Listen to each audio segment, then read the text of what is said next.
Oh, I'll tell you what, it's given me both pleasure and nightmares, really. I remember last year coming back to a tough camp, but in saying that, landing on my feet back here, I think all the boys have shown what they've done previously, and now I'm just playing catch-up, really, because they've set a really high standard for me to come back to. And first day, yeah, tough day at the office for me, but I can only get better. So hopefully aim towards getting back to that standard that the boys have set.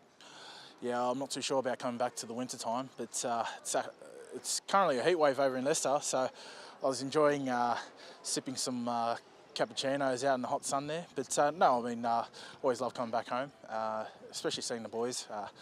Mind you, I feel quite the wiser being around these young pups, but needless to say, I've got some jokes up my own sleeve, but might need their minds to mature, really, in order to get my subtle jokes. But no, nonetheless, awesome to be back in the facility. To be honest, I was literally, after the spring tour, my mind was on the Premiership and also participating in the European Championship. I must say, tough introduction being diverted because of snow conditions, so not ideal, but great experience in terms of getting out there, seeing what the Northern Hemisphere style of play is.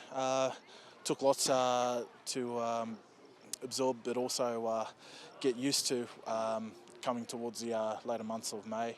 Unfortunately, we missed out in the semis, but needless to say, a great experience, and hopefully bring back some of the lessons I've learned over there to us. Probably more so from my own perspective, it was more so a question of if I've still got it, because I think watching the June series over there, I started questioning myself if I could keep up with the pace here, because at the same time, like, the boys played a tremendous series against Ireland. Unlucky about the results. However, I mean, you look at the likes of Brandon Pangamosa and Tolu, they both really stepped up. And even watching the trial game, seeing Folau running out there, geez, I don't know, to be honest, I'm questioning why I came back, really, because they're really setting a high standard for me to come back to. Oh, to be honest, we sort of swap because I think I still got to learn on the players as well. But it's great that they're giving me advice on what they've been building on from June, because I think we're still going to take more so the mental aspects and the lessons that we learnt from June into the Rugby Championship, because at the end of the day, they'll probably be the ones to watch out for come Rugby World Cup next year. Oh, it's more so, I think, the guys who have been working in the camp have really set the standard. I could tell this because I used to be in that frame of mind as well, but it's always the first day that's going to be the toughest.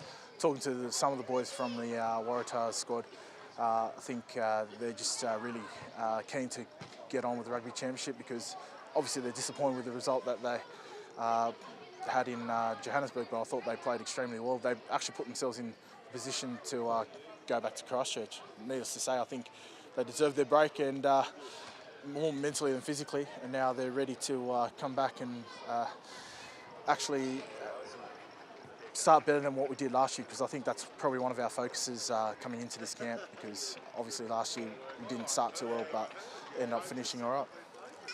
Absolutely. I think,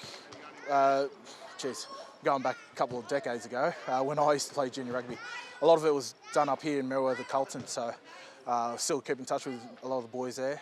Most of them live in Raymond Terrace, so it's great to see the young kids, because they are the future, and we want to set a standard that hopefully they can aspire to when they grow up.